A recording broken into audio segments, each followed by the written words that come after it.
Marine Le Pen s'apprête à faire son discours à l'occasion de ces universités d'été du Front National. Vous la voyez, la présidente du FN qui arrive sur scène à l'instant après ces derniers jours de débat au sein du parti frontiste qui se prépare pour les municipales. C'est dans 6 mois et il faut le dire, le parti a plutôt le vent en poupe. Le vent en poupe avec les derniers sondages. On écoute le début du discours de Marine Le Pen, la présidente du Front National. Mes chers compatriotes de métropole, d'outre-mer et de l'étranger, je pense que nous pouvons être fiers de ces universités d'été. Vos interventions, vos contributions, vos réflexions, à toutes et à tous sont pour moi une matière utile. J'ai toujours besoin de ce terreau, le terreau fertile de vos idées pour continuer à enrichir notre projet pour la France. Merci à tous les intervenants et bravo.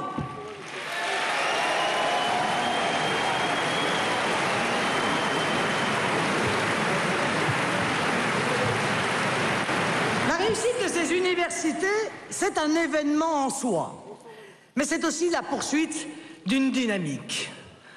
Comme vous, je la vois à l'œuvre depuis quelques années déjà, mais je la sens accélérée. Nous avons continué en 2013, année pourtant sans élection, un très sérieux travail de fond. Et nous avons connu depuis le début de l'année beaucoup de succès. Je ne parle pas des sondages qui montrent, bien entendu, une adhésion croissante à nos idées et nous laissent espérer de grandes réussites aux élections à venir. Toujours, nous progressons. Toujours, nous montons. Bien sûr, nous nous satisfaisons des bons chiffres que nous prenons comme des encouragements. Mais je veux surtout parler de nos réussites concrètes, celles qui ont jalonné les derniers mois et qui ont renforcé la place du Front National. Je pense bien sûr aux élections partielles. L'élection de l'Oise d'abord, que notre candidate Florence Italiani a failli remporter. Cette élection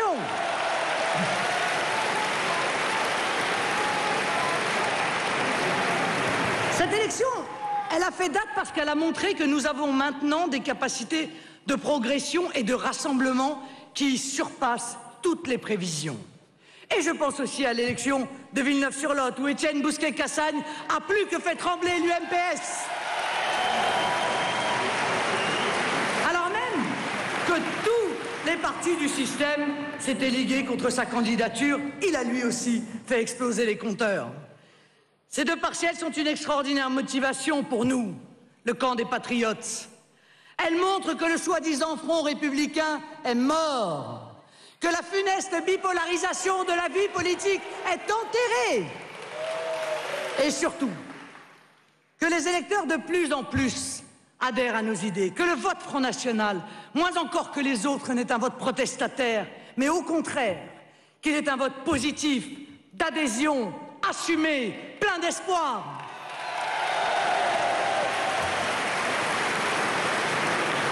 Mais notre succès en cette année 2013 peut être le plus grand. C'est d'avoir approfondi notre présence dans tous les débats politiques, dans les débats entre Français, d'être incontournable, puisque vous le voyez bien, quel que soit le sujet abordé, nous sommes au centre des discussions. À tel point que le Parti socialiste, toujours bien inspiré par l'irremplaçable Harlem Désir,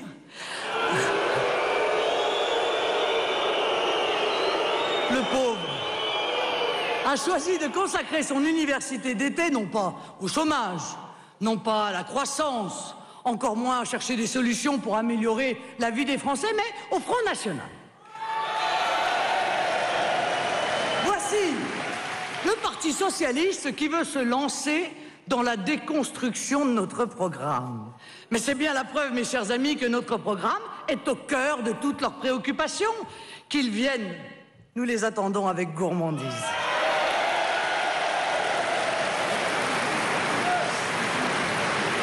Et l'UMP, aujourd'hui comme hier, par la bouche cette fois de François Fillon, on parle de nous sans relâche. Oh, elle parle aussi beaucoup d'elle-même, l'UMP. Ça, on ne peut pas lui enlever. Elle passe même son temps à se regarder le nombril. À l'UMP, on se regarde aussi beaucoup les uns les autres, en chien de faïence.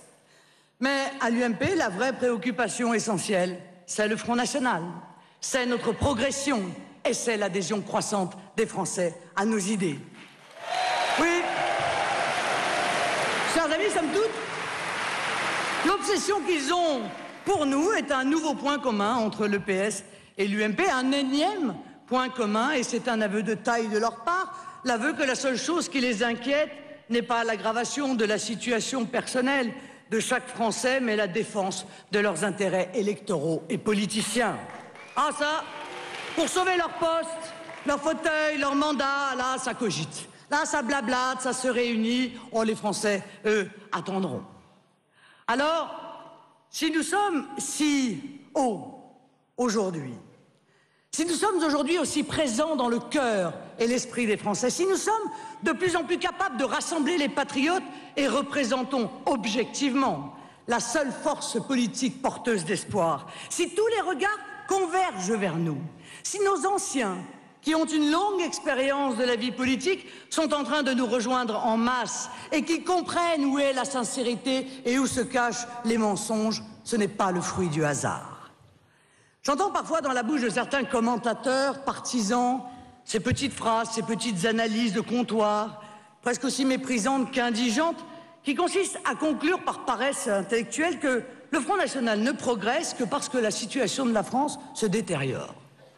Ces réflexions, qui au passage leur évitent de se remettre en cause, sont aussi la conséquence de la peur du système pour lui-même. Ce système qui sent bien qu'il est à bout de souffle, en bout de course. Il ne pense plus, il rabâche, il n'argumente plus, il radote et finit par montrer son vrai visage comme le célèbre portrait de Dorian Gray, sclérosé, rabougri, desséché.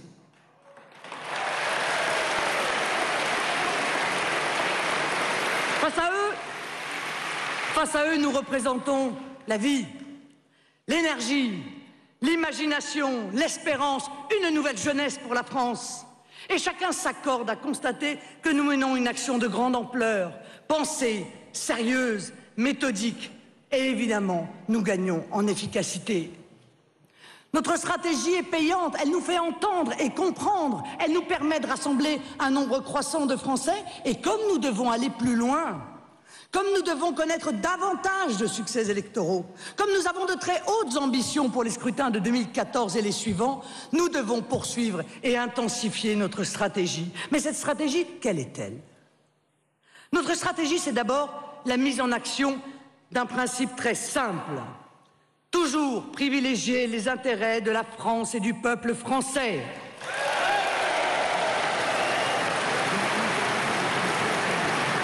À la différence de beaucoup d'autres, nous ne nous inféodons à personne.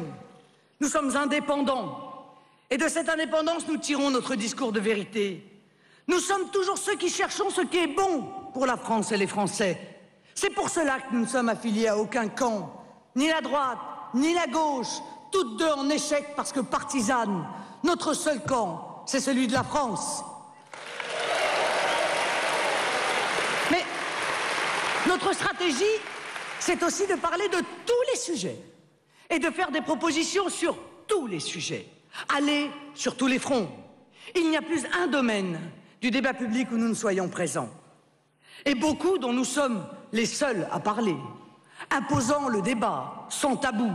L'Europe, l'euro, la mondialisation, l'immigration. Notre stratégie, c'est aussi d'aller partout sur le territoire, à la rencontre de tous les Français, quels qu'ils soient, d'où qu'ils viennent. Pour les municipales, nous voulons des listes partout en France et je vous annonce qu'à cette date, 623 têtes de liste ont déjà été investies.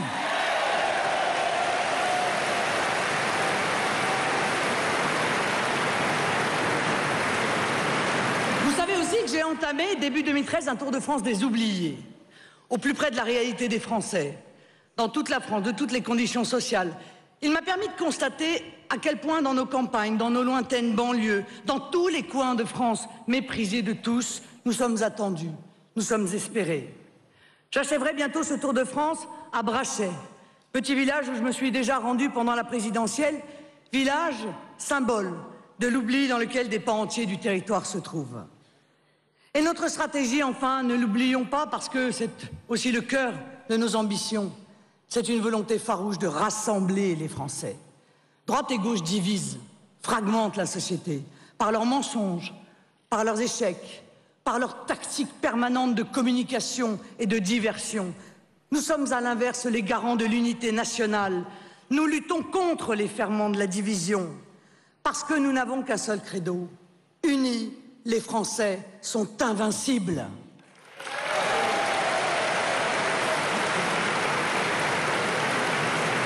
Je crois profondément en cette idée. Je crois que les Français peuvent tout quand ils ont confiance en eux et qu'ils se sentent profondément unis en la France.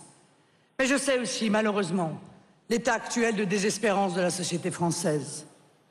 Je sais que depuis l'élection de François Hollande, la déception face à la gauche ressemble étrangement à la déception éprouvée face à la droite auparavant. Je sais le dégoût qu'inspire aujourd'hui la classe politique, inconsistante et inconséquente à la plupart des Français.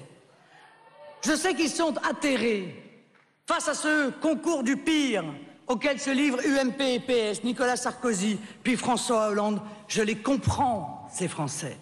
Je sais les ravages de l'insécurité, si forte, ici à Marseille, qu'on peut parler de partie du territoire national désormais hors de la République, hors de l'état de droit. Je sais le retour aux féodalités, à la barbarie, et je sais que chacun en souffre parfois dans sa chair, et ça n'est pas à vous, à Marseille, que je vais l'apprendre. Les règlements de compte ne sont que la partie la plus voyante d'une insécurité quotidienne, et les ministres ne viennent que pour la photo. Ah, Monsieur Valls, réunis les élus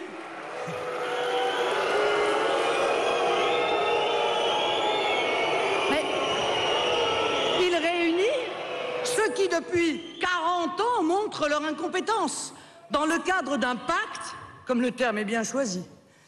Ils n'en oublient aucun, y compris ceux qui sont mis en examen ou condamnés à de la prison ferme.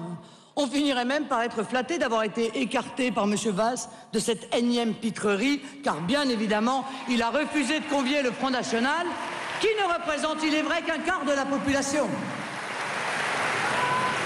Je pense que M. Valls craignait d'entendre Stéphane Ravier exposer les solutions que les Français attendent. Il n'y a pas d'exception marseillaise. Il n'y a qu'une préfiguration marseillaise. Il suffit de lire les faits divers. La gangrène criminelle s'étend peu à peu à toute la France. Aujourd'hui, les campagnes et les bourgs ruraux ne sont plus non plus épargnés. Et n'en déplaise à M. Valls, les chiffres parlent, même s'ils cherchent à les faire taire. Et la violence s'apparente de plus en plus à un terrorisme des rues, dont le but est certes de voler ou de tuer, mais aussi de terroriser la population avant de la soumettre.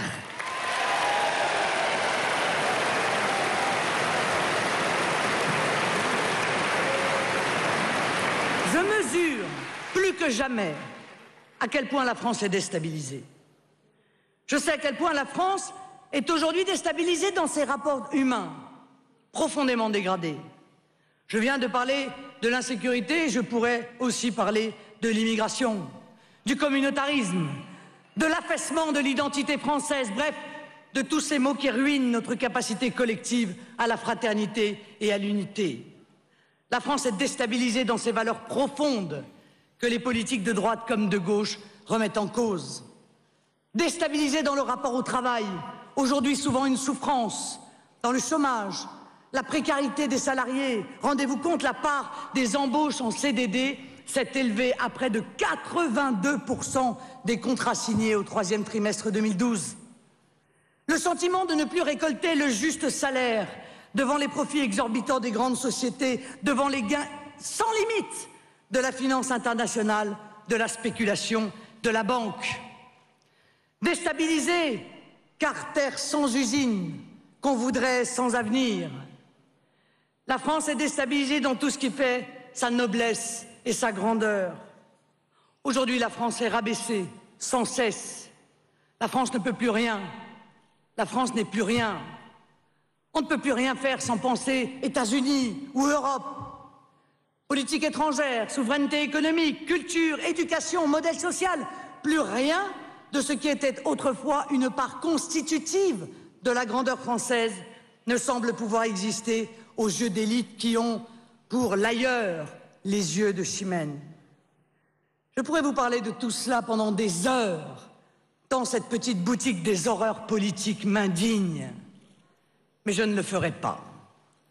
Je ne suis pas là pour me lamenter avec vous sur la bassesse de ceux qui nous gouvernent depuis 30 ans. Je ne suis pas là pour faire des constats, continuer de regarder, de déplorer, bien sûr, la nuit qui tombe sur la France. Et ça n'est pas, je le sais, ce que vous attendez de moi. Non, je veux vous dire aujourd'hui ce qu'il est possible de faire.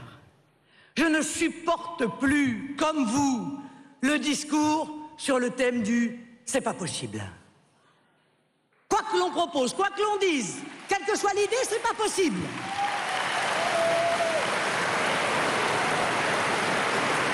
Je ne veux pas que vous désespériez. Et je veux porter un espoir. Je sais que la France a besoin de nous. Je sais que la France compte sur nous pour que nous puissions bientôt, au pouvoir, la remettre d'aplomb. Alors je veux dire aujourd'hui, par votre intermédiaire, à la France, quelle est ma perspective française. Il faut d'abord à la France retrouver sa liberté en tant qu'État, sa liberté en tant que nation. Une France libre, c'est une France souveraine et indépendante, deux notions inextricablement liées.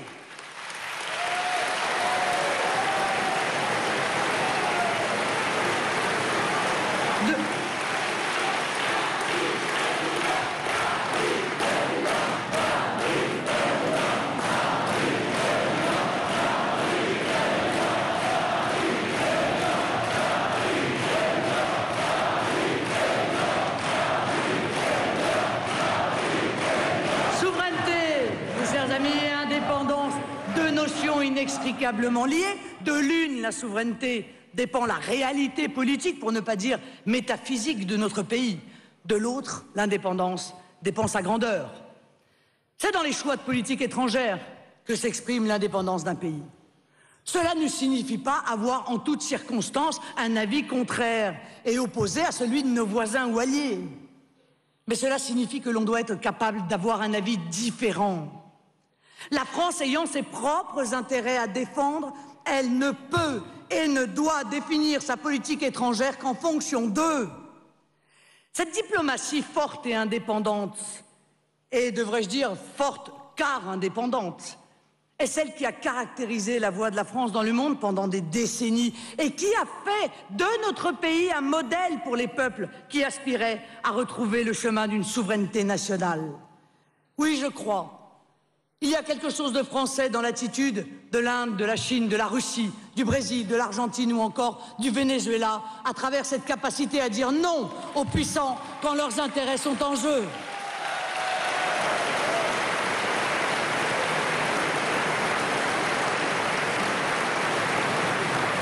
Refus de l'atlantisme, volonté d'être une puissance d'équilibre, nécessité de l'existence d'un monde multipolaire. Il existait jusqu'à peu, bon gré, mal gré, une certaine constance dans la diplomatie française. Il n'en est plus rien. Elle fut brisée d'abord par Nicolas Sarkozy.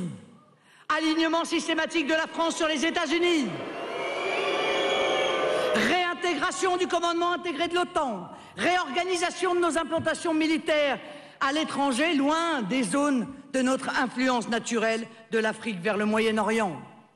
Affaiblissement impardonnable de nos armées et réduction de leur format. En 2011, la France se rendait complice de l'assassinat d'un dirigeant étranger et plongeait la Libye dans un chaos islamiste dont elle ne s'est jamais relevée.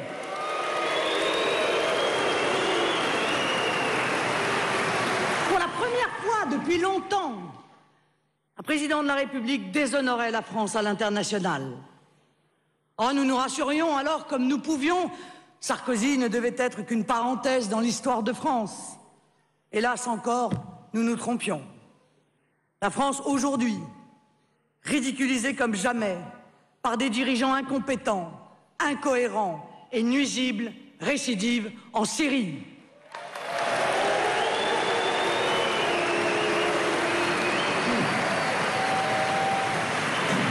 Qui aurait deviné que sous ces airs placides de modeste président du Conseil général de Corrèze, François Hollande cachait un belliciste aussi zélé.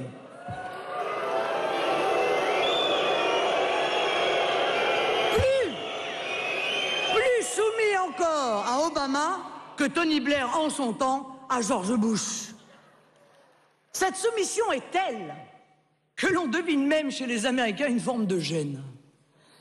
Et chez certains Anglais, une évidence de jalousie, vous savez, semblable à celle de l'épouse légitime envers la maîtresse.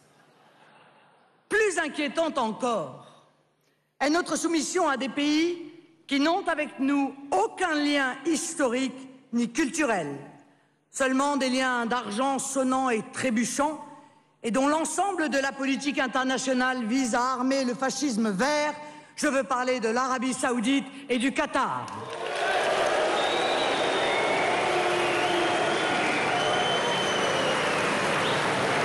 Ces deux pays, arrière-garde de tous les mouvements djihadistes internationaux, alimentent à force d'armes et d'argent le terrorisme et la guerre, non seulement en Syrie, mais aussi au Sahel, en Afghanistan ou hier en Libye. La France, maîtresse des USA, devenue catin d'émirs bedonnants.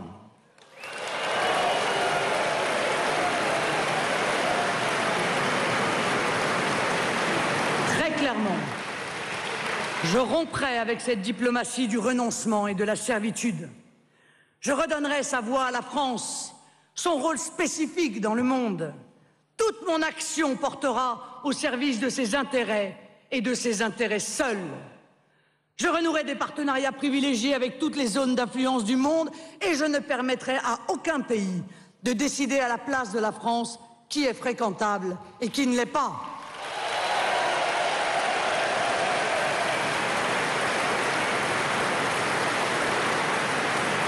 Une diplomatie forte suppose également un outil militaire et de renseignement digne de ce nom. Une armée pleinement autonome, sans carence capacitaire, dotée des moyens matériels et humains nécessaires. Je reconstituerai un arsenal militaire à la hauteur des ambitions que je nourris pour la France et je graverai dans le marbre de notre Constitution cette limite minimale de 2% du PIB pour notre budget militaire.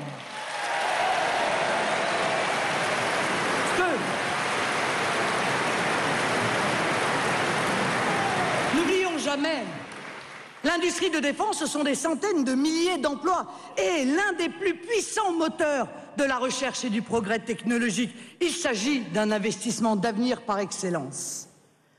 La politique d'indépendance que je porte a eu ses modèles et ses antécédents ont souvent couvert d'honneur et de gloire l'histoire de notre pays. Et la vérité nous oblige à nous souvenir qu'il fut un temps pas si lointain où la France se devait seulement d'être française. Ni américaine, ni soviétique, libre de ses choix politiques, maîtresse de son destin. Un temps où notre pays était armé, moralement, politiquement, économiquement et bien sûr, militairement. Il fut un temps pas si lointain, où aussi profonde que fussent ses plaies, la France était souveraine. Des institutions fortes, une monnaie, des frontières, une armée gagnant en puissance. La France avait tous les attributs de la souveraineté. Elle pouvait traduire sa volonté politique en actions concrètes, toujours au service de ses intérêts. Alors, ne venez pas me dire que ça n'est pas possible.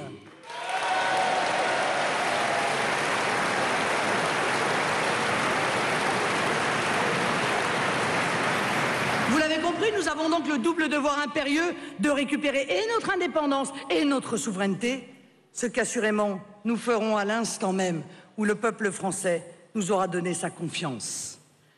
La souveraineté n'est pas un artifice de communication, un gadget ou un slogan électoral.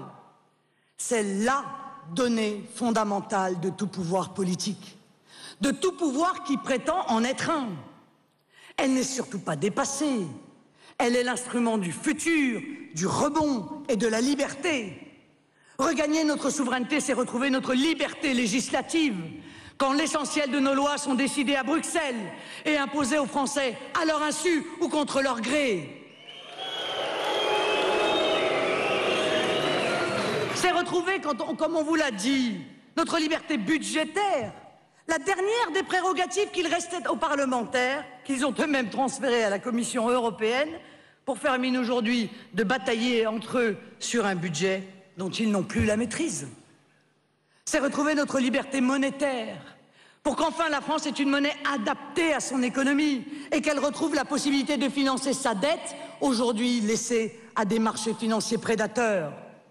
C'est retrouver des frontières, enfin, frontières économiques pour mettre en œuvre un patriotisme intelligent, ainsi que le font l'immense majorité des pays du globe. Frontières migratoires pour contrôler les flux humains et lutter contre les trafics et les réseaux criminels. Tout cela, mes amis, suppose la remise en cause sans délai de l'Union européenne. Et parce que je crois en la démocratie, eh bien je me tournerai vers les Français, par référendum, pour leur demander leur avis sur notre appartenance à l'Union européenne.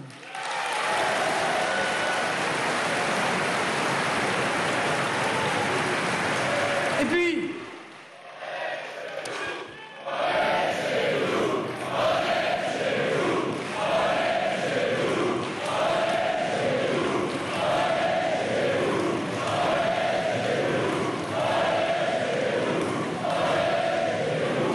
puisque nous sommes chez nous, je ferai retirer les drapeaux européens, aujourd'hui symbole de soumission de nos édifices publics, et j'y mettrai partout les drapeaux nationaux.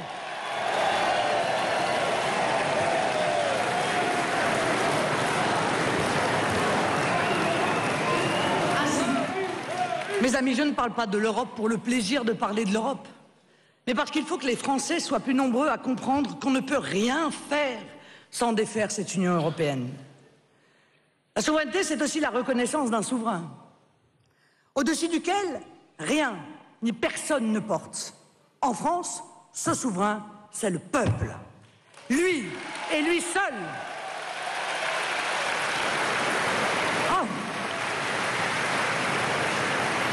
Or, l'histoire a montré que son autorité n'était pas absolue quand de serviles parlementaires se sont autorisés à bafouer sa volonté comme étant une faute si lourde qu'ils n'en paieront probablement jamais le prix. En adoptant en 2008 un traité européen contraire à la volonté populaire librement exprimée moins de 3 ans plus tôt, ces parlementaires se sont rebellés contre leur souverain légitime. Ce précédent est le coup le plus rude jamais porté à la démocratie depuis la Seconde Guerre mondiale. En conséquence de cette trahison, je retirerai au Parlement son pouvoir constituant, qui sera désormais l'apanage exclusif du peuple.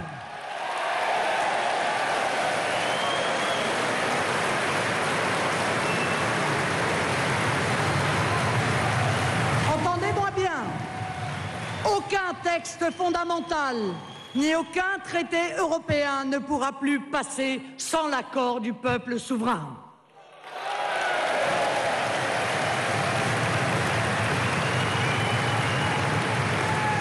Et je mettrai par ailleurs en place un véritable référendum d'initiative populaire pour que les Français, par eux-mêmes, se saisissent, s'expriment et tranchent les questions de leur choix. Mes amis, d'une certaine manière, notre tâche est autrement plus ardue que les épreuves du passé. Nous combattons un ennemi que nous ne voyons pas et qui pourtant chaque jour remporte de nouvelles victoires. Or, le projet est connu, mais les auteurs se cachent. Détruire la France, son identité et son pouvoir pour lui substituer une entité supranationale et illégitime au service exclusif du marché et des puissances d'argent. Nous évoluons dans un monde pernicieux, dominé par le mensonge, par la com, comme on dit, où le pouvoir subrepticement est passé des mains du peuple à celles d'individus non élus. Des gens parfaitement étrangers au destin de la France et qui ont pu compter sur l'extraordinaire servitude d'une élite française indifférente au sort de la patrie. Nous nous battons contre des forces aux capacités redoutables, mais qui n'ont cependant pas mesuré la puissance intrinsèque du peuple français quand celui-ci reprend la conscience de lui-même et de son unité.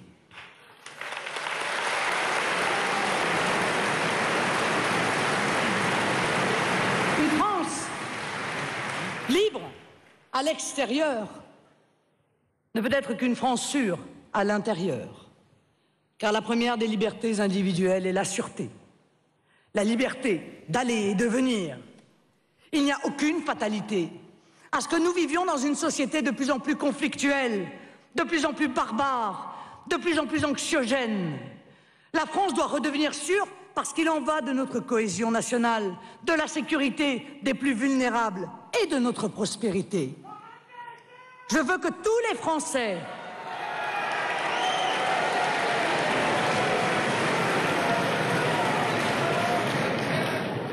et aussi, je le dis avec force, toutes les Françaises puissent circuler librement, en toute sécurité, partout sur le territoire national, dans tous les quartiers de nos villes, à toutes les heures du jour et même de la nuit.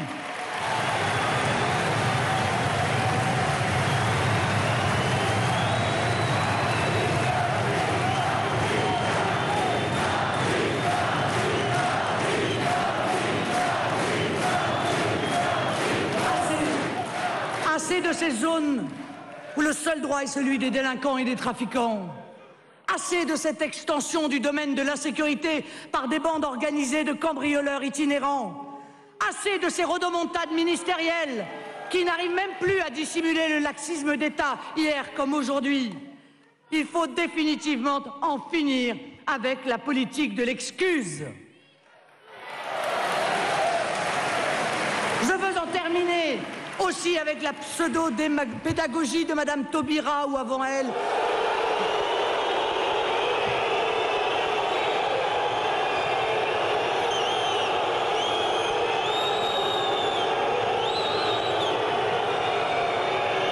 Espérons qu'elle vous entende.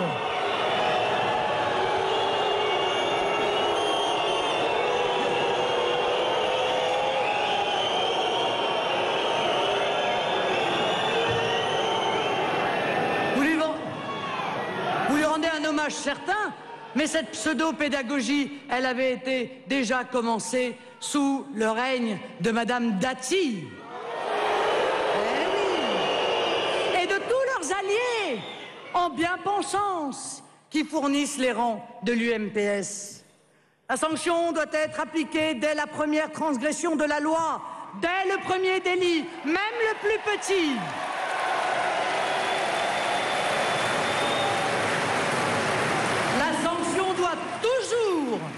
Être appliquée, et vite, surtout pour les mineurs. Il faut bannir toute impression d'impunité. Parce que la sanction est aussi éducation. Sans sanction, aucune éducation n'est possible. Alors j'ose le dire, la sanction réelle, la sanction appliquée est la meilleure des dissuasions et donc la meilleure des préventions. J'ose aussi rappeler à Madame Taubira une évidence claire. Au moins, pendant le temps de l'incarcération, la société est protégée de la récidive.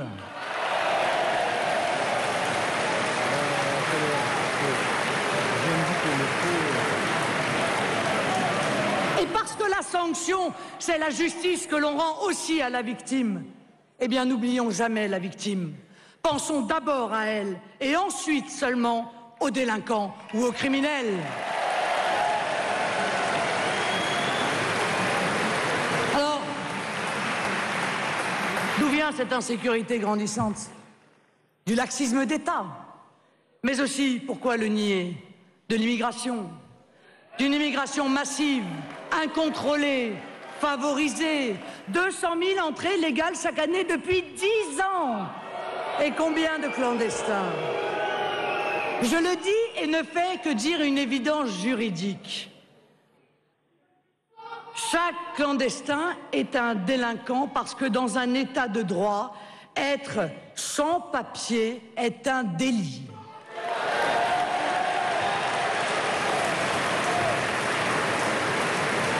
Mais comment voulez-vous que ces clandestins puissent le comprendre, mes chers amis, puisqu'aujourd'hui, c'est un délit sans peine, et même, disons-le, un délit rémunérateur, est quasiment récompensée. Aide sociale en urgence, logement social en urgence, scolarisation gratuite, aide médicale d'État, autant de pompes aspirantes qui finissent par rendre la situation hors contrôle et la position du délinquant plus appréciable que celle des honnêtes gens.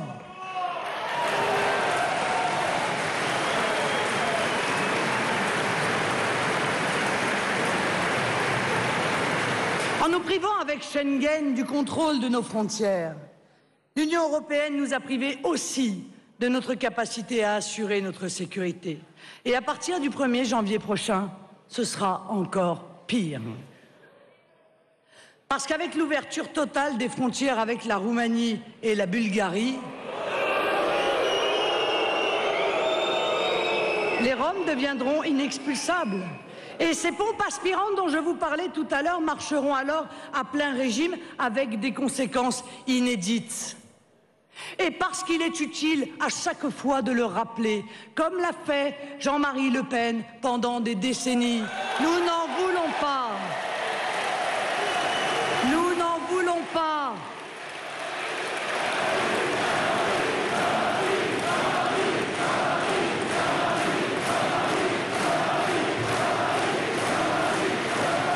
Nous n'en voulons pas aux immigrés en tant qu'individus. Nous considérons que les responsables de cette situation sont les politiques qui se sont succédés depuis 40 ans au pouvoir.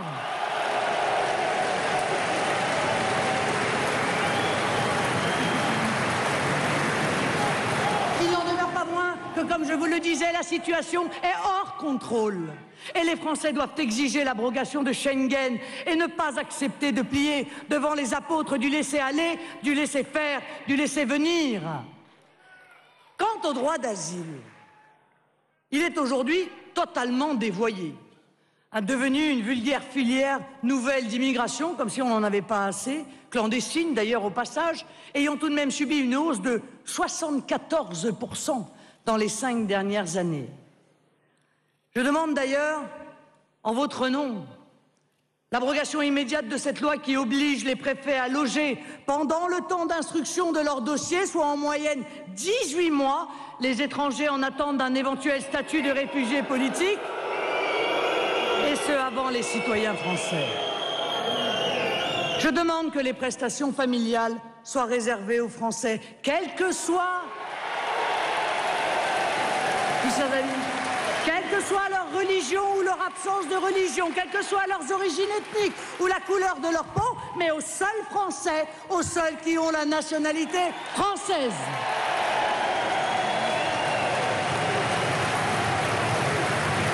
Ouais, j'appelle un taxi.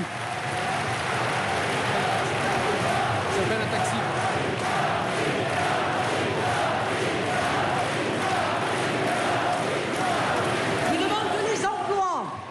En ces temps de chômage, soit accordé en priorité aux Français. Et ma conception est la même pour les logements sociaux au nom d'une saine justice.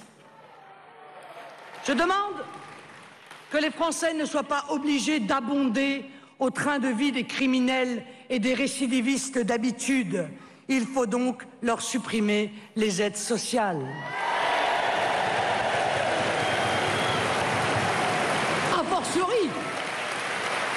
A fortiori, quand le délire fiscal qui a vu créer en 2 ans par Nicolas Sarkozy et François Hollande 84 nouvelles taxes, près de 30 milliards d'alourdissements fiscaux chacun, payés par des Français aujourd'hui sur la paille. Je demande que les travailleurs français soient protégés contre toutes les concurrences déloyales, à commencer par celles dont ils sont victimes sur le territoire national.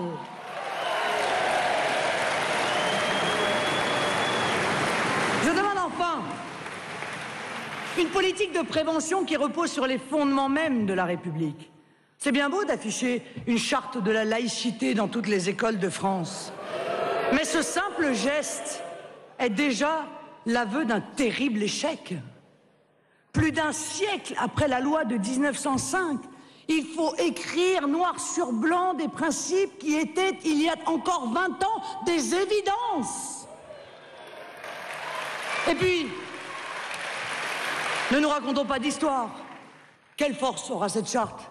Alors que la Cour de cassation, en vertu des directives européennes, a condamné la crèche Babylou qui avait licencié une salariée qui portait le voile? Alors que l'on n'a même pas été capable de protéger le personnel de cette crèche qui, sous les menaces de représailles, a dû déménager. Et puis, le texte de M. Peillon ne prend pas en compte la réalité de l'histoire de France, la réalité de notre culture. Pour comprendre la nation française, la République française, il faut connaître et admettre ses fondements chrétiens, n'en déplaise à certains.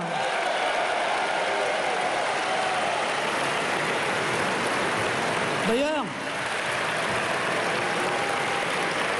vous remarquerez qu'aucun problème concret n'y est abordé dans cette charte. Ni la nourriture halal dans les cantines scolaires, ni le voile à l'université, ni la séparation des sexes dans les piscines, et la liste est longue. Alors cette opération est encore un aveu que le système se complaît dans la politique de l'affichage. Cette charte pour rien ne peut mettre fin à ce multiculturalisme qui fragmente la population de la France selon la religion et les origines. La Grande-Bretagne, les Pays-Bas, l'Allemagne et même les États-Unis constatent l'échec du multiculturalisme et de la discrimination dite positive. En France, la droite archaïque et la gauche obsolète n'ont encore rien appris, rien compris.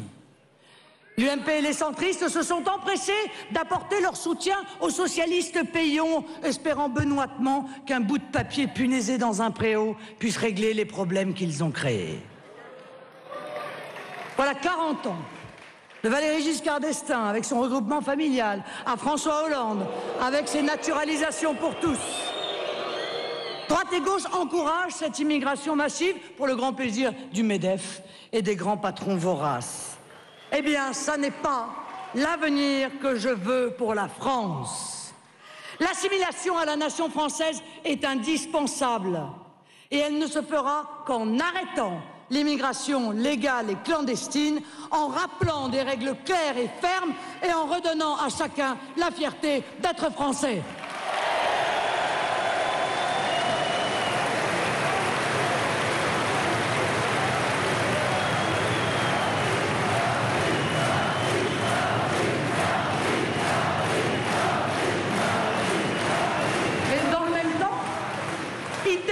L'école de la République, creuset culturel, outil de l'assimilation de tous les Français dans un seul espace public national. Là non plus, il n'y a aucune fatalité. Je veux une école qui transmette les savoirs. Je veux une école qui transmette notre histoire. Je veux une école qui apprenne le respect, à commencer par celui des enseignants. Je veux une école qui s'accroche au bon sens et qui tourne le dos aux dingueries pédagogistes.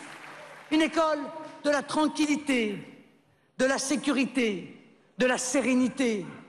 Je veux en un mot le redressement de l'école de la République. Je sais que nos amis du collectif Racine, regroupement d'enseignants, de professeurs amoureux de l'école et de la France s'y emploient avec passion et rigueur, qu'ils aient tous nos encouragements et vos applaudissements.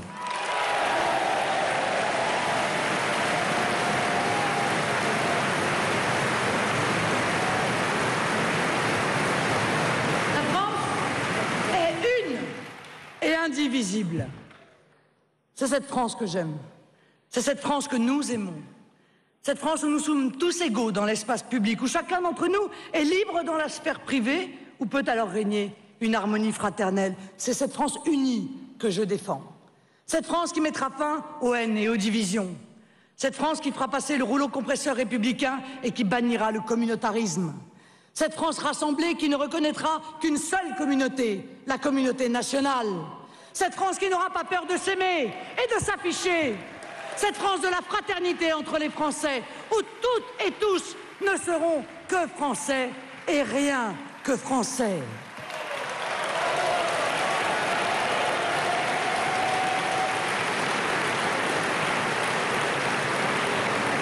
Ma perspective française, c'est une France sûre et unie. Et c'est aussi, naturellement, une France prospère, une France redressée, une France innovante, industrielle, agricole, une France qui retrousse les manches, une France au travail qui offre un emploi à chacun et qui cesse de se faire marcher sur les pieds dans la mondialisation. Pas de perspective française, pas d'avenir pour nos jeunes, pas de dignité pour nos anciens, sans redressement économique et social. La terre de France, je ne la crois pas un instant condamnée à n'être qu'une vaste friche industrielle ou un terrain en jachère. Je ne me résous pas à ce que les files d'attente devant Pôle emploi soient plus fournies que celles devant les grilles de nos usines. Je crois profondément au génie français. J'ai une confiance totale dans nos savoir-faire, la formation d'excellence que nos écoles savent encore donner. J'ai la certitude que si on lui propose un grand dessein, le peuple de France, étudiants, travailleurs, retraités, créateurs, chercheurs, aura à cœur de travailler d'arrache-pied pour se relever. Alors oui, mes chers compatriotes, je fixe en matière de prospérité 3 grands objectifs. Et je ne fais qu'une seule promesse, tout mettre en œuvre pour les atteindre. Ces objectifs, ces 3 objectifs sont simples. Redonner du travail aux Français, remettre la justice là où il n'y a plus qu'injustice et faire de la France un pays qui produit. Ces objectifs, le travail, la justice, la production ne sont pas des mots comme ça lancés en l'air. Et bien sûr, on ne les atteindra pas par je ne sais quel miracle, en claquant des doigts ou en répétant ad nauseam les mêmes mensonges sur une croissance miracle qu'on invente de toutes pièces pour tromper et tromper encore une opinion publique légitimement en colère. Ces objectifs, travail, justice, production, tranchent avec les discours lénifiants de ceux qui ont tout échoué depuis si longtemps, mais qui, par la grâce d'un retour aux affaires, voudraient nous faire croire qu'ils peuvent donner des leçons de compétence. Nous mettrons tout en œuvre dans la clarté et dans la vérité pour remplir ce contrat que je passe avec les Français. Un contrat exigeant, mais qui mérite de le porter de toutes nos forces. Ce que je veux, c'est une France qui tienne son rang face à la mondialisation sauvage. Une France qui retrouve des muscles pour faire valoir ses atouts et protéger ses intérêts. C'est la grande bataille que je lancerai pour le protectionnisme à nos frontières nationales. Un protectionnisme intelligent, tarifaire et non tarifaire, qui visera à rétablir une concurrence juste quand aujourd'hui elle est déloyale. Quand aujourd'hui, sans aucun respect pour quelque norme que ce soit, on devrait laisser sans rien dire des productions venues d'Europe de l'Est, de Chine ou d'ailleurs submerger notre marché national. Où l'on devrait sans réagir laisser délocaliser nos productions ou nos services, ou encore, comme dans le bâtiment ou le transport par exemple, laisser nos entreprises et nos salariés être sur notre propre territoire victimes d'un dumping social féroce. Pas de réindustrialisation sans protectionnisme, c'est-à-dire sans sortir de cette attitude naïve et suicidaire face à des concurrents qui, eux, n'hésitent pas à défendre et à protéger leurs intérêts. Et parce que je ne vous fais qu'une seule promesse, tout mettre en œuvre pour atteindre ces objectifs, je ne reculerai devant rien. Et certainement pas devant les oukases ultralibéraux des grands prêtres de l'Union européenne.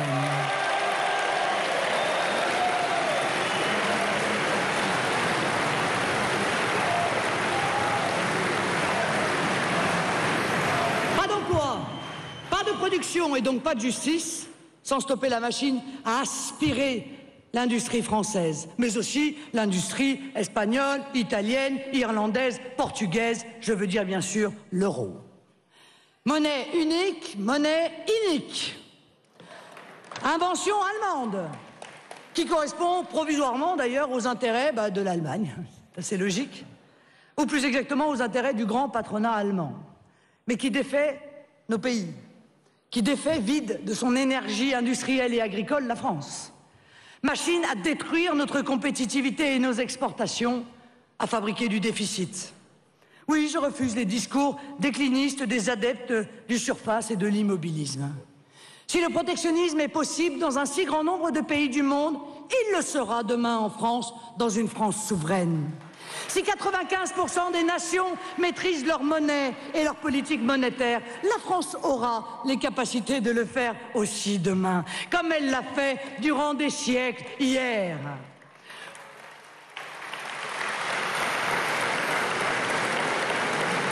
Je refuse de voir mon pays mourir pour les beaux yeux de la Banque centrale de Francfort. Je refuse qu'on fasse croire aux Français que le changement serait impossible pour mieux leur faire avaler la pilule d'une idéologie moribonde. Si le patriotisme économique ne plaît pas à l'Union européenne, eh bien nous nous passerons de l'Union européenne, parce que nous voulons le meilleur pour la France.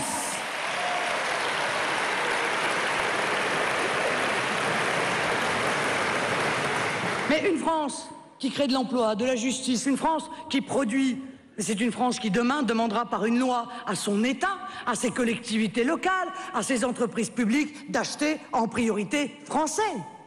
C'est une France qui n'obéira plus aux directives insensées d'une Europe qui veut privatiser tous les services publics, qui veut faire entrer la loi de l'ultra-rentabilité et à tout prix, notamment au prix de l'égalité des citoyens et en réalité de la prospérité des consommateurs. C'est une France qui valorisera le travail par une fiscalité beaucoup plus juste pour les ménages comme pour les PME. Une France qui n'acceptera plus de voir des retraités vivre dans des conditions indécentes. Une France qui protégera l'environnement parce qu'elle produira sur place et non parce qu'elle aura créé 36 taxes verdâtres.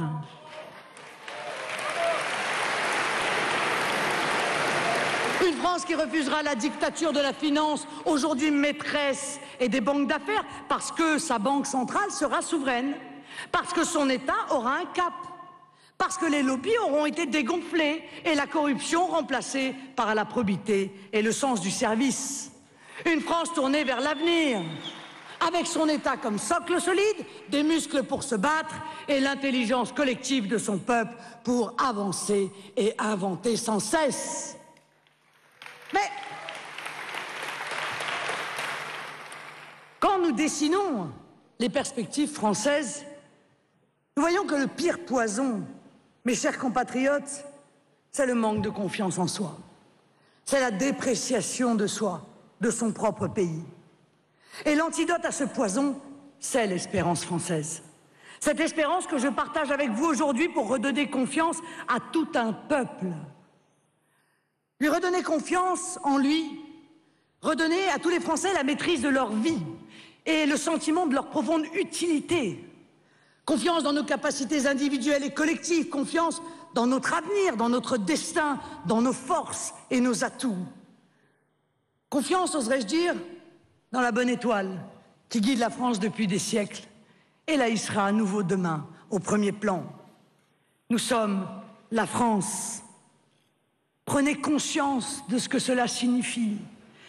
Des millénaires d'histoire qui nous précèdent.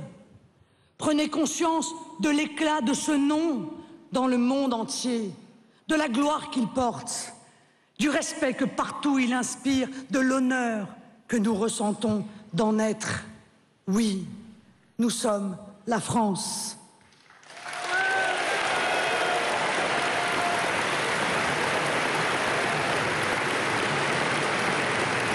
Nous sommes ce pays qui peut compter sur un peuple de bon sens quand ses élites ont trahi. Un pays unique, une nation politique, la plus politique d'entre toutes les nations du monde. Un pays qui abat l'impossible quand il est uni et rassemblé. Nous ne sommes pas le passé, nous ne sommes pas petits, nous ne sommes pas moyens, nous ne sommes pas un musée, nous ne sommes pas une région d'Europe, nous ne sommes le vassal de personne. Je ne veux qu'aucun Français en doute. Je vous demande, mes chers compatriotes, de ne pas laisser vos pseudo-élites salir votre pays et de vous battre avec la première des énergies pour faire respecter votre droit à la fierté. Car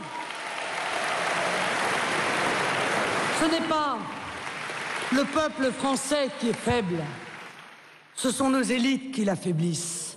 Ce n'est pas le peuple français qui désespère, ce sont nos élites qui nous désespèrent. Le peuple français n'a pas peur, ce sont nos élites qui nous font peur.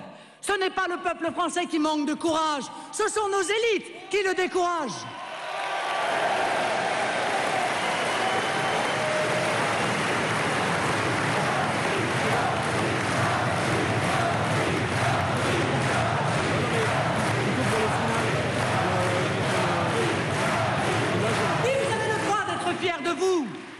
D'être fier de votre pays.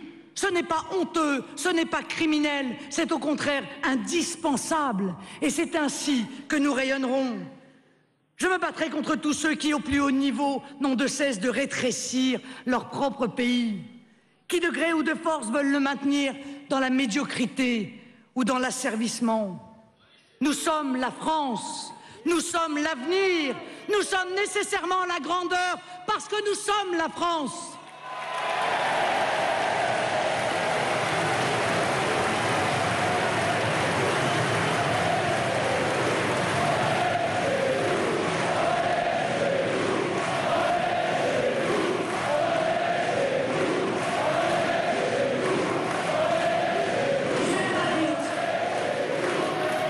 Sûr de soi ne veut pas dire seul. Sûr de soi ne veut pas dire présomptueux. Sûr de soi ne veut pas dire irréaliste. La confiance est d'abord le reflet de l'amour que l'on porte à sa patrie. Si la France chasse de sa tête les oiseaux de mauvais augure et les velléitaires de gauche et de droite, alors les portes de l'avenir lui seront grandes ouvertes. Voilà pourquoi je vous demande de croire en vous. Et voilà pourquoi je mettrai fin à toutes les repentances. Je ne supporte pas qu'on symbolise par des repentances aussi inutiles, mensongères que blessantes la volonté de rabaisser la France, cet acteur du monde qui s'est toujours battu pour l'opprimer et l'asservir et qui est encore, malgré ses dirigeants, symbole de liberté dans le monde. Voilà pourquoi je remettrai l'enseignement de l'histoire de France au cœur des programmes scolaires.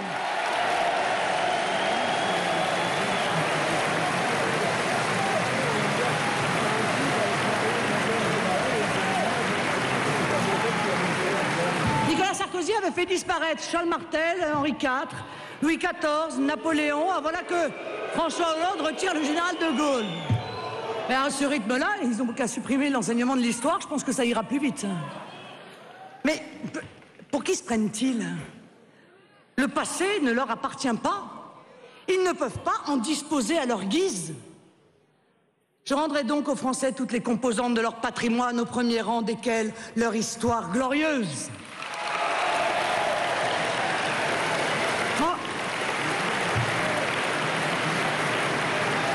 Vous savez, le chemin du redressement que je dessine avec vous ne sera pas tous les jours facile, c'est certain.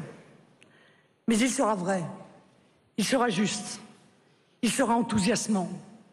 Et il sera surtout possible si la France cesse de se lamenter sur elle-même, cesse de douter d'elle-même, cesse de se flageller, cesse de regarder toujours hier et avant-hier, quand il faut résolument et de toute urgence penser à demain. En un mot, si la France est la France. Mes chers amis, vous avez compris que le chemin que je propose, que nous proposons à la France, n'est pas celui sur lequel, avec l'UMPS, nous errons depuis des décennies. Parce que je suis convaincu que le peuple, lui, sait où il veut aller. Ben alors c'est lui qui doit reprendre la tête de l'épopée française. Mais il ne suffit pas de savoir où l'on veut aller. Il faut aussi savoir comment on y va. Je ne veux pas proposer aux Français de continuer à faire de la politique comme on en fait en France depuis maintenant trop longtemps. Le fossé qui sépare le peuple des politiques est devenu un gouffre. Le divorce entre la classe politique traditionnelle et les Français est consommé. Et c'est un divorce pour faute, au tort exclusif de l'UMPS. Il n'est plus possible d'appliquer aujourd'hui les mêmes recettes. Alors, puisqu'ils sont de plus en plus nombreux à nous faire confiance, je veux commencer à dire aux Français qu'il y a une autre manière de faire de la politique. Je veux commencer à expliquer la nouvelle politique que je propose aux Français. Il y a d'abord une réflexion à mener sur la notion de promesse. Dans la vie politique française, existe une habitude insupportable. À chaque élection, les candidats nous font des promesses. Alors ils en remplissent des catalogues entiers, et à chaque fois, arrivés au pouvoir, ils ne les tiennent pas, et font d'ailleurs souvent l'inverse de ce qu'ils avaient promis. Nous sommes obligés de constater que tous les responsables politiques depuis 30 ans ont été élus sur des mensonges. Je pense bien sûr à François Hollande et à ses promesses sur le chômage. Je pense à Nicolas Sarkozy, à ses promesses sur l'immigration, la sécurité ou le pouvoir d'achat. Promesses jamais tenues. Jamais. Le premier problème qui se pose, ce sont évidemment les hommes. C'est cette classe politique, c'est l'absence de souveraineté qui les amène à préférer la communication à l'action. Ces gens-là ont pris l'habitude de mentir effrontément aux Français. Ils ne peuvent rien faire, mais font croire qu'ils peuvent ou pourront le temps d'une campagne.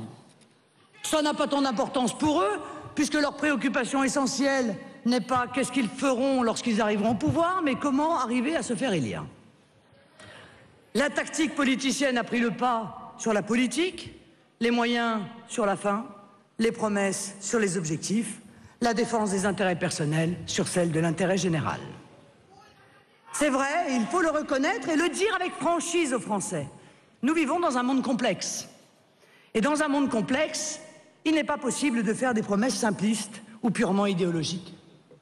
Dans un monde complexe, comme l'est le monde d'aujourd'hui, il n'est plus possible de dire qu'il suffira d'un peu de volonté ou de chance pour que les mesures que l'on prendra produisent les effets que l'on recherche. Il n'est plus possible de faire croire à chaque élection qu'avec les mêmes recettes, demain tout ira mieux. Que ce qui n'était pas possible hier, ce que l'on n'a pas voulu ou pas pu faire, on le fera demain. Les Français ont trop souffert et ils souffrent encore aujourd'hui de cette facilité de la vie politique française. Et quand je dis cela, je pense aussi aux désillusions futures, à cet éternel recommencement du cycle des promesses non tenues. Et je veux que cela change. Nous devons revoir fondamentalement notre manière de voir la politique. La politique, ce ne sont pas des coups de baguette magique, des incantations ou des danses de la pluie. La politique, ce doit être un combat de tous les jours pour tenir les objectifs fondamentaux que l'on s'est fixés. C'est un combat contre les effets pervers des décisions que l'on prend, c'est un combat contre les forces puissantes qui veulent contrecarrer la volonté du peuple. Ces forces contraires, et la finance internationale en est une, comme certains conservatismes ou certains fanatismes, on sait qu'elles se manifesteront et l'on doit se préparer à les affronter. La politique, ce doit être un combat au nom de grands objectifs que l'on fixe avec le peuple, par et pour le peuple. Et c'est l'engagement fondamental, peut-être la seule promesse que l'on soit en droit de faire, dans laquelle l'on puisse mettre toute son énergie, toute sa détermination, toute son audace au service de ses objectifs. Oui, dans cette nouvelle politique, fini les enchaînements de promesses, place aux objectifs. Que le peuple sache clairement pourquoi il vote, qu'il sache ce qu'il veut faire, ce qu'il se fixe comme ambition, et le chemin sera alors clair pour tout le monde. Fixer quelques grands objectifs pour la France. Ce que j'ai fait aujourd'hui, et ne vous faire qu'une seule et unique promesse, tout mettre en œuvre pour atteindre ces objectifs, pour respecter la parole du peuple français, ses choix fondamentaux. Voilà une nouvelle façon de faire de la politique. La nouvelle politique, c'est de dire aux Français, avant les élections, que ce ne sera pas facile, que l'on ne se remettra pas de 30 années d'abandon, d'errance et de défaite en un mois ou en une année. La nouvelle politique, c'est un langage de vérité, pour dire qu'il ne faudra pas fléchir sur certaines orientations, qu'il faudra être ferme. Je peux le dire aux Français, quand nous serons au pouvoir, nous ne ferons pas plaisir à tout le monde. Nous ne satisferons pas toutes les demandes minoritaires. Nous ne pourrons pas faire dans la démagogie. Parce que nous devrons nous en tenir à l'essentiel. Nous devrons d'abord et avant tout atteindre les objectifs sur lesquels nous aurons été élus par la majorité des Français. Parce que c'est la voix du peuple qui s'exprime à travers les élections. C'est la voix légitime de la majorité qui détermine la politique de la nation. Et si le peuple a majoritairement statué pour aller dans une direction, c'est cette direction qu'il faut suivre, quelles que soient les pressions et les vents contraires que nous devons subir. Alors, oui, je serai dur avec certaines revendications illégitimes. Et je ne succomberai pas à la démagogie qui serait de vouloir faire plaisir à ceux qui s'opposent à la voie choisie par le peuple français, à ceux qui revendiquent le plus haut, à ceux qui parlent le plus fort. Je serai dur avec les minorités autoproclamées qui veulent faire plier l'ordre républicain contre la sécurité de tous.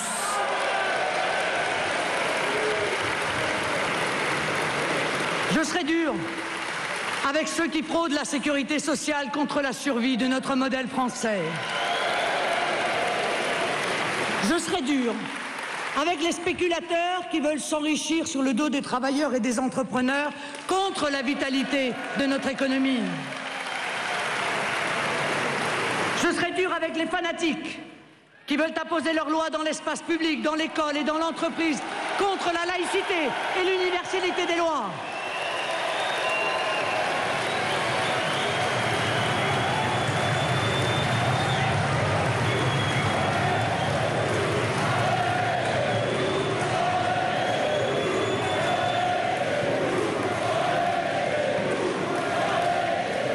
Je serai dur, mes amis, avec ceux qui ne jouent pas le jeu.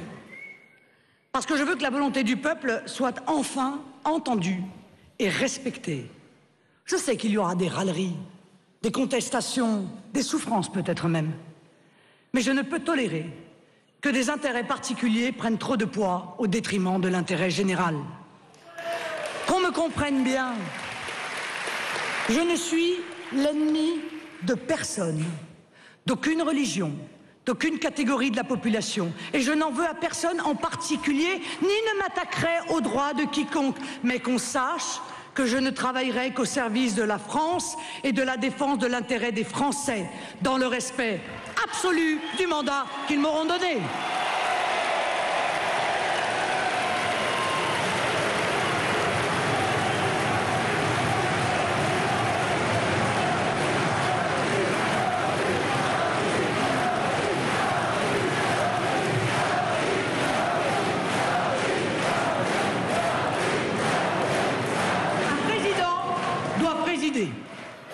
Et un Premier ministre, avec ses ministres, gouverner. Je pense donc que le président de la République est responsable de la stratégie qui doit guider la politique de la nation. Il n'a pas besoin pour cela d'un cabinet pléthorique, de créer des doublons de ministres ou de donner à ses conseillers une autorité politique quelconque. C'est à lui de décider. Et c'est au Premier ministre de prendre en charge l'exécution des orientations déterminées. Il faut donc choisir à ce poste la personne la plus compétente pour exécuter une stratégie et à la tête de chaque ministère, des personnalités qui sont en phase avec la ligne générale fixée par le peuple. Qu'il y ait des opinions personnelles émises dans le cadre de la communication gouvernementale, chacun peut le comprendre. Mais qu'un ministre remette en cause publiquement l'orientation dessinée par le président de la République et à travers lui par le peuple français, ça, c'est inacceptable. Je ne pense pas, par ailleurs, puisque nous parlons du gouvernement de la France, qu'on puisse se satisfaire d'une équipe ministérielle déconnectée de la réalité que connaissent les Français. Vous le savez, nous sommes le parti de la réalité. Nous sommes le seul mouvement qui ait ce souci de tenir compte de la réalité vécue par les Français. Comment concevoir qu'un gouvernement ne comporte quasiment aucun membre issu de l'entreprise, qu'il s'agisse d'ailleurs d'entrepreneurs ou de salariés? Eh bien, c'est pourtant le cas du gouvernement actuel et c'était le cas du précédent. Mais il faut à l'inverse, dans le gouvernement, des gens qui aient expérimenté la complexité de l'univers économique. Des gens qui aient vécu l'expérience d'un salarié, qui aient conscience de ce que signifie le mot précarité, de ce que signifie la peur du chômage, l'angoisse des fins de mois difficiles. Des gens qui aient eu envie un jour de créer une entreprise, qui ait vécu concrètement ce que signifie la rudesse de la concurrence. Oui, le peuple de France, dans toutes ses composantes, a le droit d'être représenté. À l'Assemblée nationale, bien sûr, mais aussi au gouvernement de la République.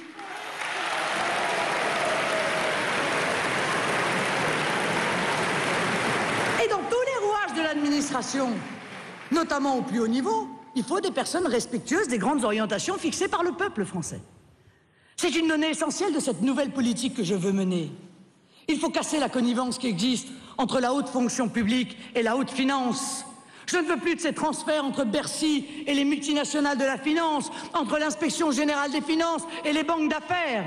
Je remettrai de l'ordre dans les affaires de l'État, du gouvernement et de son administration. Et pour que le gouvernement de la nation puisse conduire une action déterminée, fidèle aux grandes orientations prises par le président, il faut que le circuit législatif soit accéléré. Nous n'avons plus de temps pour attendre quelques réformes essentielles. Ainsi, l'Assemblée nationale, dont je respecte totalement la légitimité, à condition qu'elle soit élue au scrutin proportionnel et que la France soit souveraine,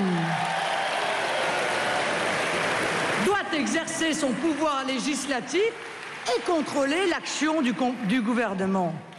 Mais je ne peux comprendre aujourd'hui que le Sénat vienne considérablement ralentir le rythme du vote des lois pour une valeur ajoutée très discutable et un coût très élevé. Et je crois que le débat doit s'ouvrir sur l'existence de cette Chambre, tant il est vrai qu'en ces temps difficiles, tout ce qui n'est pas utile est inutile. Vous voyez, si j'insiste aujourd'hui, mes chers amis, devant vous sur la façon nouvelle dont il faut faire de la politique en France, c'est que j'ai bien mesuré le degré d'exaspération des Français et que je commence à m'en inquiéter. Je m'en inquiète parce que je sais que le contournement permanent de la volonté populaire, par le non-respect des promesses, par l'attention toujours donnée à ceux qui ne se reconnaissent pas dans la République, par le flou aussi toujours entretenu sur le dessein que l'on veut vraiment pour la France, je sais que toutes ces causes de l'exaspération des Français, peu à peu, minent la confiance collective dans l'action politique. Pire, ces ferments de destruction sapent le moral du pays. C'était hier une étude d'opinion annonçant que le 3/4 des Français ne croyaient plus en l'avenir du pays. Année après année, ils l'enfoncent dans un défaitisme dont il n'apparaît plus aujourd'hui possible de sortir et surtout désagrège lentement mais sûrement le contrat social. Ce que je crains aujourd'hui, si l'on continue dans la voie que nous suivons depuis des décennies, c'est la décomposition de l'unité des Français. C'est, pour le dire plus simplement, la désunion, l'insurrection et peut-être même la guerre civile. Oui, si nous ne changeons pas la manière de faire de la politique, c'est au final cette terrible issue que nous pouvons craindre. Sombre perspective, mais perspective évitable parce que nous sommes là. Je vous le disais tout à l'heure, l'année 2013 est une année sans élection, mais l'année 2014 verra les scrutins municipaux et européens. Nous devons dès maintenant nous tourner vers ces batailles électorales qui sont autant d'opportunités d'amorcer un virage aussi radical que salutaire pour la France. Nous devons dès maintenant dessiner pour les Français la perspective française que nous leur proposons. Les maires, les conseillers municipaux, les députés européens que nous ferons élire seront l'avant-garde de cette nouvelle donne politique. Ils constitueront partout, dans les conseils municipaux, mais aussi au Parlement, avec nos amis patriotes des nations européennes, les prémices de l'alternative que nous proposons aux Français, la preuve aussi que faire mieux, beaucoup mieux, c'est possible.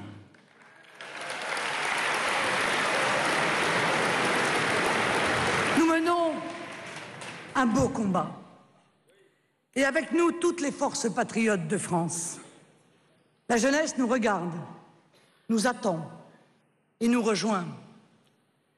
Les Français unis sont invincibles, disais-je il y a quelques minutes.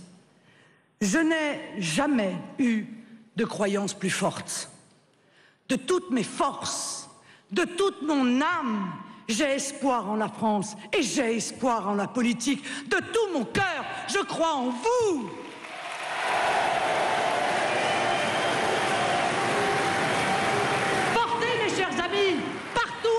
ce message. La France peut se relever. Une autre politique est possible. Il ne tient qu'à vous, il ne tient qu'à nous, il ne tient qu'à la France tout entière de croire en elle-même. Vive le Front National, vive la République, vive la France!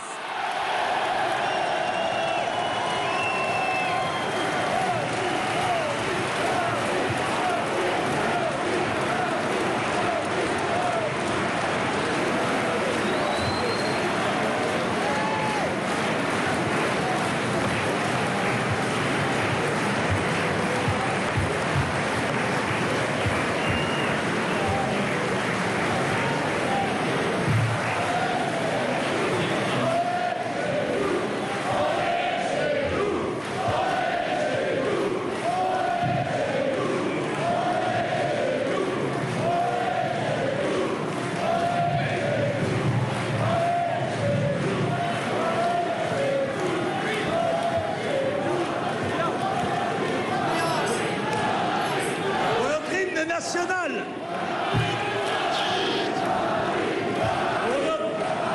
Pour notre hymne national, jamais mieux placé qu'en cette ville de Marseille, la Marseillaise.